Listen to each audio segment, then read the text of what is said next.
नमस्कार दोस्तों। दोस्तों, सबको पता है कि इज़राइल और अमेरिका और ईरान की जंग बंद हो चुकी है। ये आपने सुन रखा होगा और आपने ये देखा भी है कि हाँ भाई, मीडिया ने बताया होगा कि इस जंग जो रुक चुकी है। लेकिन लेकिन इस जंग के दौरान आपने जैसे सीज़फायर हुआ है, उसके बाद लेबनान पर बहुत तगड़ा हमला हुआ है जिसमें 400 मौत हो गई हैं। ये भी आपने न्यूज़ देखी होगी। लेकिन अब सीज़फायर के बाद इज़राइल ने लेबनान पर हमला क्यों किया? देखो, इज़राइल जो है, भले ही वो मना करता हुआ आता है कि हमें ग्रेटर इज़राइल नहीं बनाना, हमारा ऐसा कोई मंसूबा नहीं है, लेकिन उसके जो मंसूबे हैं ग्रेटर इज़राइल की तरफ बढ़ना है। सबसे पहले तो मैं आपको बता दूं, वो लेबनान पर हमला जारी रखना चाह रहा है। क्यों? क्योंकि वो चाहता है कि लेबनान पर उसका कब्जा हो जाए, और वो ऐसा कर भी सकता है क्योंकि वहां जो बैठा हुआ है लेबनान में, वो अमेरिका का पालतू कुत्ता बैठा हुआ है। पालतू कुत्ता पालतू कुत्ता कभी भौंकते नहीं है, और वही वो कर रहा है। 400 मौतें हो गई, फिर भी वो इजराइल के खिलाफ नहीं बोल पा रहा। क्यों नहीं बोल रहा है? क्योंकि पता है कुत्ता बैठा हुआ है, कुत्ते भौंकते नहीं है ना। कुत्ते मालिकों पे नहीं भौंकते हैं। तो अमेरिका का जो सुअर है वो हार मान चुका है ईरान से। वो चाह रहा है कि नहीं, ये जंगबंदी हो जाए किसी तरीके से, क्योंकि उस सुअर की बहुत ज्यादा बेइज्जती हुई है। इतनी बेइज्जती शायद किसी की भी नहीं हुई। 39 दिन की लड़ाई में अमेरिका और इजराइल बहुत पिटे हैं, बहुत पिटे हैं। अब कुछ लोग ये कहेंगे नहीं कि भाई ईरान की भी तो उन्होंने हालत खराब कर दी। देखो, दो चीज समझो आप। जहां सुपर पावर जहां सुपर पावर जो कुछ भी कर सकता है, और वो लड़ने के लिए आया है, और वो कह रहा है कि हम ईरान के रिजिम चेंज कर देंगे, नहीं कर पाया। वो कह रहा है तो हम ये सभ्यता खत्म कर देंगे, नहीं कर पाया। वो कह रहा है कि हम ये ईरानियों को ही खत्म कर देंगे, नहीं कर पाया। वो कह रहा है कि हम जंग शुरुआत हुई थी इसलिए कि रिजिम चेंज करेंगे, यूरेनियम इकट्ठा ना करेगा ईरान, परमाणु बम नहीं बनाएगा। अब लड़ाई आती आती इस पर आ गई कि हॉर्मुज स्टेट खोल दो भाई, हॉर्मुज खोल दो। मतलब लड़ाई स्टार्ट हुई थी कि रिजिम सेंस करने के लिए, परमाणु बम न बनाने के लिए। लेकिन लड़ाई लड़ते लड़ते कहाँ गए? हॉर्मुज खोल दो भाई। मतलब इस कदर पे मार पड़ी है कि ये चाह रहे हैं हॉर्मुज खोल दो किसी तरीके से, हॉर्मुज पर आगे बात खत्म होगी। वो कह रहे हैं हॉर्मुज खोलोगे आप, वो मना कर रहा नहीं खोलेंगे भाई, हम टैक्स लेंगे। वो टैक्स की बात कर रहा है, और यहाँ पर टैक्स होगा भैया, टैक्स लगेगा। जो शांति बनाए बैठे हुए थे, जिसने जिसने मुंह नहीं खोला, अब दुख तो उनको भी होगा। बिना टैक्स क्या रहा था, अब टैक्स दोगे। इस लड़ाई से क्या हासिल हुआ?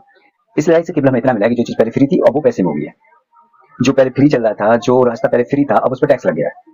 इस लड़ाई में बस इतना हुआ है, बाकी सेम रहा है।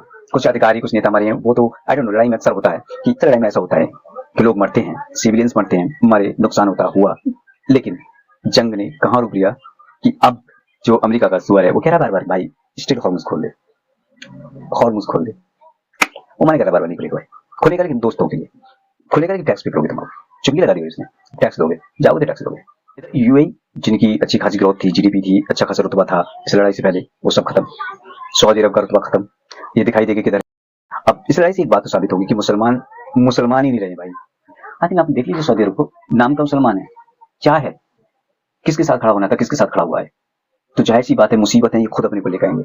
औकात नहीं थी लेबनान, सीरिया और मुल्क हैं, इन पर कोई कब्जा कर ले, लेकिन ये खुद अपनी मुसीबत खुद लाएंगे।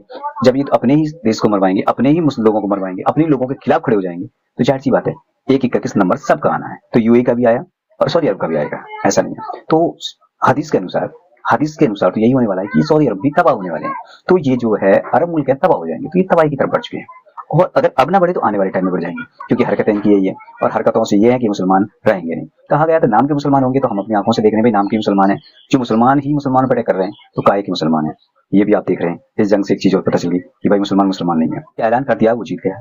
जीत का ऐलान ईरान ने भी कर दिया। उन्होंने कहा कि हम जीत चुके हैं, और ये जीत सारे ईरान में बाकायदा मनाई गई है, खुशी मनाई गई है। जो कह रहे थे ना 7 करोड़ मुसलमानों ने पारसी धर्म अपना लिया, इस्लाम छोड़ दिया, उन मुंह पीने वालों ने जो बहुत कुछ बका था उस टाइम, जब थोड़े सा धरना प्रदर्शन हुआ था। लेकिन अब वो लोग ये भी देख रहे होंगे कि देखो 40वें दिन जो खामे की शहादत थी, जनाजे पे देखे होंगे बाहर भीड़ बाकायदा खड़ी हुई है। कहा गया था कि हम बमबारी करेंगे, रात में मिटा देंगे। लोगों का जमावाड़ा वहां हुआ था, जहाँ कहा गया था बमबारा होगी, या बम गिराए जाएंगे, वहां लोग जाके इकट्ठे हुए, गिरा हमारे ऊपर आके बम।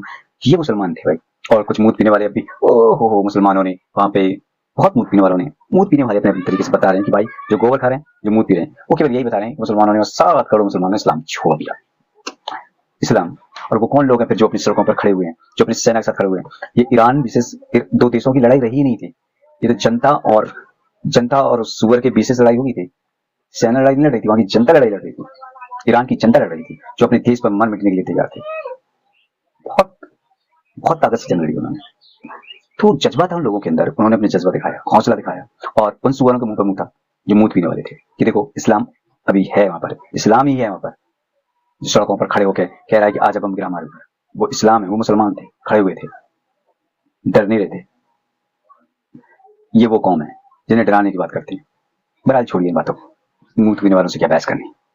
वो कहते हैं कि ज्ञानी से ज्ञानी भिड़े तो ज्ञान की प्राप्ति हो, और मूर्ख से ज्ञानी भिड़े तो अपना भी ज्ञान खोए। वो बात नहीं है। तो इन मूर्खों से क्या ही बात करनी है, लात मार के लग करो।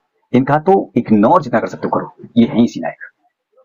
ठीक है, इग्नोर करने लायक लोग हैं ये। ईरान की जीत से इनके पेटों में ज्यादा मरोड़ उड़ रही है। ईरान कैसे जीत गया, और इसमें हिंदू शामिल नहीं है कि मैं कहूँ कि हिंदू है, ना ना ना ना ना ना, इसमें मुसलमान भी है भाई, मुसलमान भी शामिल है। कुछ मुसलमान तो यही देख रहे थे ईरान हारे, ईरान ने अपनी जीत हासिल की है। बड़े बड़े अखबार, अमेरिका के, फ्रांस के, न्यूयॉर्क के, जापान के, मतलब बड़े बड़े कंट्रियों के, विकसित कंट्रियों के जो बड़े बड़े अखबार हैं वो भी ईरान की जीत लिख रहे हैं। ट्रंप को बता रहे हैं कि बौखलाया हुआ ट्रंप है, बुरी तरह हारा है यहाँ से। और हमारी दिल्ली मीडिया के बस आग लगी रहती है भाई, ईरान कैसे जीत रहा है, ईरान कैसे जीत रहा है, फादरलैंड क्यों नहीं जीता, फादरलैंड की कैसी ऐसी तैसी मर दिया, कैसे फादरलैंड को पीट दिया। और आपको पता ही है कि सीजफायर आगे चलेगा या नहीं चलेगा, इसका भी कोई कहा नहीं जा सकता। हो सकता है ईरान अब अटैक करने के मूड में है और रोक कर भी सकता है, क्योंकि लेबनान पर हमला होंगे तो वो अटैक करेगा, क्योंकि उसकी शर्तों में लेबनान था। और दूसरी बात यह भी है कि इस्लामाबाद में जो मीटिंग होनी थी, ईरान ने आने से साफ मना कर दिया। इस्लामाबाद में शायद वो दूसरी जगह तलाश होगी, या फिर इस्लामाबाद या मनाया जाए कि भाई नहीं नहीं नहीं आ जाइए, तो हो सकता है बाद में भी आ जाए। लेकिन अभी तक की न्यूज ये है वीडियो रिकॉर्ड करने तक कि इस्लामाबाद आने से ईरान ने मना कर दिया है। लास्ट में मैं एक न्यूज और बता दूं आपको, देश के प्रधानमंत्री मोदी साहब को मारने की साजिश रची जा रही थी। CIA को एक ईमेल किया गया कि आप मुझे पैसे दो, मैं 22 दिन में खत्म कर दूंगा प्रधानमंत्री को। और ये कौन था पता है, ये अमन तिवारी। ये अमन तिवारी भगवा कपड़े पहनता था, तिलक लगाता था, तिलकधारी लगाता था, सब कुछ इसका ऐसा हिंदुत्ववादी लगता है। जैसे आजकल तुम सड़कों पर उतरे हुए हिंदुओं को देखोगे, नाम के हिंदू, हल्ला ज्यादा करने वाले, उन्हें पता हल्ला करेंगे क्योंकि सरकार इस वक्त सुनने ही है ना, सरकार के दम पर कूद रहे हैं फिलहाल, तो उल्टा सीधा कुछ भी बकते रहती हैं। तो अगर कुछ सरकार के खिलाफ बोलो तो तुम्हारा यूट्यूब चैनल डिलीट, तुम्हारा इंस्टाग्राम अकाउंट डिलीट, तुम्हारा एक्स अकाउंट डिलीट। मतलब तुमने सरकार के खिलाफ बात की, यूट्यूब से गायब, सेंसर से गायब, एक्स से गायब। यहाँ तक एक्स को भाई कोर्ट में आना पड़ा, और ने कहा कि जितने भी गवर्नमेंट ऑफ इंडिया, यहाँ की जो सरकार है, अकाउंट जो डिलीट करवा रही है वो किसी भी कम्युनिटी का उल्लंघन नहीं कर रहे थे, सरकार निजी दुश्मनी के लिए इनका अकाउंट डिलीट करवा रही है। अब खुद एक्स को आना पड़ा कोर्ट में। ये आजादी है भाई, और कहते हैं हिटलर नहीं, कहते हैं तानाशाही नहीं है, तानाशाही नहीं है। मतलब इतना कुछ होने के बाद भी यहाँ तानाशाही नहीं है। ये जो कह रहे हैं ना भाई, उनके मुंह में क्या ही बोल सकते हैं, क्या बोल सकता हूँ। बहरहाल आज की वीडियो में इतना ही, मिलेंगे अगली वीडियो में, बाय बाय।